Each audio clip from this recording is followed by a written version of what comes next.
Assalamualaikum warahmatullahi wabarakatuh. Alhamdulillahirabbil alamin. Asyhadu alla ilaha illallah wa asyhadu anna Muhammadan abduhu wa rasuluhu la nabiyya ba'da. Allahumma sholli wa sallim ala sayyidina Muhammadin wa ala alihi wa sahbihi ajmain. Ya ayyuhan nas, ittaqullaha haqqa tuqatih wa la tamutunna illa wa antum muslimun. Qala Allah Ta'ala fil Qur'anil Karim, a'udzu billahi minasyaitonir rajim. Bismillahirrahmanirrahim. Ya ayyuhalladzina amanu dkhulu fis silmi kafah wa la tattabi'u khutuwati syaiton innahu lakum aduwwum mubin. Wahai manusia, orang-orang beriman, masuklah kamu ke dalam Islam secara kafah, secara keseluruhan, dan jangan engkau ikuti langkah-langkah syaitan, karena ia adalah musuh yang nyata bagimu. Alhamdulillahirabbil alamin.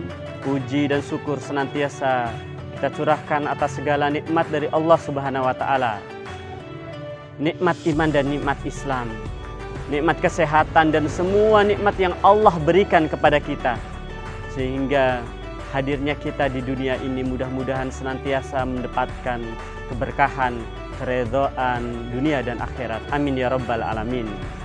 Yang keduanya, salawat bersalam senantiasa tercurahkan pada junjungan kita Nabi besar Muhammad sallallahu alaihi wasallam, yang insyaallah kita nantikan syafaatnya, pertolongannya di yaumil akhir nanti. Amin ya rabbal alamin. Ayah bunda yang dirahmati oleh Allah Subhanahu wa taala, anak-anak yang sholih sholihah, yang senantiasa mendapatkan ridho, mendapatkan keberkahan, mendapatkan keselamatan dunia dan akhirat. Ada sebuah kisah yang ditulis oleh Imam Jalaluddin dalam kitab Al-Mansur. Sebuah kisah yang menceritakan salah satu sahabat Rasulullah SAW. Beliau bernama Zaid bin Sabit. Zaid bin Sabit ini adalah seorang sahabat yang sudah mulai mendapatkan didikan dari Rasul semenjak kecil. Kemudian melalui didikan Rasul, beliau adalah salah satu sahabat yang kemudian salah satunya menjadi penulis dari firman-firman Allah Subhanahu wa taala. Yang ingin saya sampaikan dalam kesempatan ini adalah bagaimana momentum Ramadan yang pada saat itu dialami oleh Zaid bin Sabit. Pada hari itu Zaid bin Sabit menerima seorang tamu yang pada waktu datang tidak memiliki bekal apapun. Pada saat itu Zaid bin Sabit dewasa beserta istrinya berusaha menerima dan menjamu dengan sebaik-baiknya. Maka Zaid bin Sabit berkata kepada istrinya, "Wahai istriku, kita hari ini kedatangan tamu. Rasulullah SAW meminta kita untuk memuliakan tamu. Apakah kita memiliki makanan yang bisa dihidangkan?" Kemudian istrinya berkata, "Tidak Kanda, kita hanya memiliki sedikit makanan yang hanya kita bisa makan berdua."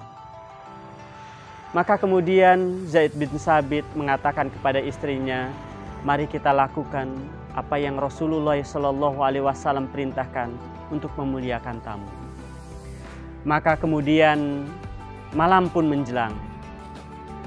Kemudian Zaid bin Sabit sebelumnya sudah berkata, apabila nanti datang waktunya makan malam, mari kita temani, kita bareng, kita temani tamu kita untuk makan makanan yang ada, dan kita berpura-pura untuk memakan makanan yang ada juga.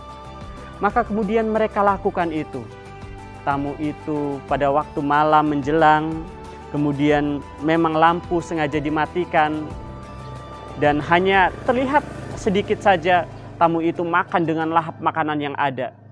Zaid bin Sabit beserta istrinya hanya berpura-pura dan makan sekedarnya. Maka kemudian malam pun berlalu dan tamu itu menginap dengan rasa kenyang, rasa aman dan rasa puas karena sudah mendapatkan perlakuan istimewa yang dilakukan oleh sahabat Rasul itu. Maka kemudian esok paginya Zaid bin Sabit menemui Rasulullah untuk datang bersama para sahabat dan yang lainnya. Maka kemudian Rasulullah berkata, "Wahai Zaid bin Sabit, sesungguhnya Allah yang Maha Agung memberikan pujian yang besar untuk engkau atas apa yang engkau lakukan tadi malam dengan istrimu terhadap tamu yang datang." Ayah, bunda, anak-anakku yang soleh-soleha, momentum Ramadan adalah salah satu momentum perbaikan diri. Bagaimana seorang manusia, bagaimana seorang muslim mendapatkan kepribadian-kepribadian yang luar biasa. Dan salah satunya bisa kita lakukan di dalam bulan Ramadan. Ada 3 hal yang kita bisa lakukan bagaimana ketika momentum ini menjadi momentum terbaik kita. Yang pertama, ada hikmah-hikmah yang kita bisa ambil dari kisah di atas. Yang pertama adalah itsar. Bagaimana sesungguhnya seorang muslim mengutamakan kepentingan saudaranya lebih daripada kepentingan dirinya sendiri ataupun kepentingan keluarganya. Dan ini adalah ajaran agama Islam, Islam yang rahmatan lil alamin. Bagaimana Islam bisa mengutamakan seorang tamu dibanding kepada keluarganya sendiri. Sungguh Islam adalah Islam yang rahmatan lil alamin. Kemudian hikmah yang kedua adalah bagaimana para sahabat berusaha untuk mengamalkan apa yang sudah Rasul ajarkan, yaitu memuliakan tamu. Dan yang ketiga adalah bagaimana bulan Ramadan ini menjadi momentum yang terbaik untuk kaum muslimin, untuk kita sendiri, untuk ayah bunda, untuk anak-anak yang soleh-soleha, menjadikan pribadi yang samil mutakamil, pribadi-pribadi indah, pribadi-pribadi yang berusaha bagaimana dengan iman yang sebenarnya, sebagaimana Rasulullah SAW bersabda, "Al-imanu aqdun bil qalbi wa iqrarun bil lisan wa amalun bil arqam." Sesungguhnya iman yang benar itu adalah yang diyakini dalam hati, diucapkan dengan lisan, dan diamalkan dengan perbuatan.